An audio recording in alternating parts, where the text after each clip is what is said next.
بسم اللہ الرحمن الرحیم۔ السلام علیکم ورحمۃ اللہ وبرکاتہ۔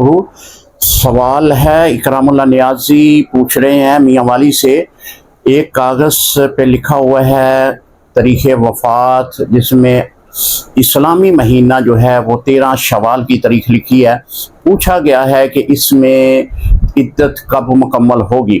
محترم، عدت جو ہے وہ اسلامی مہینے کے مطابق ہوگی، یعنی 13 شوال سے آپ دیکھیں گے کہ 4 ماہ 10 دن عدت کے کب بنتے ہیں، تو اس کے مطابق آپ کی جو خاتون ہے جس کے بارے میں آپ سوال پوچھ رہے ہیں، ان کی عدت مکمل ہوگی۔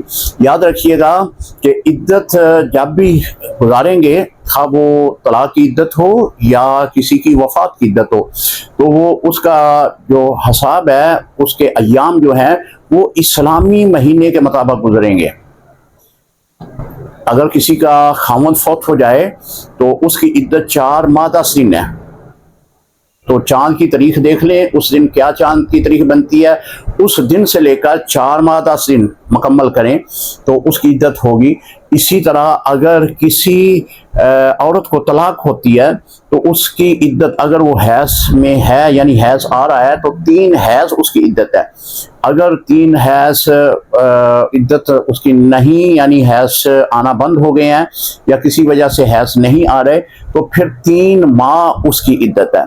اس کا تعلق بھی اسلامی مہینے کے ساتھ ہوگا۔ السلام علیکم ورحمۃ اللہ وبرکاتہ۔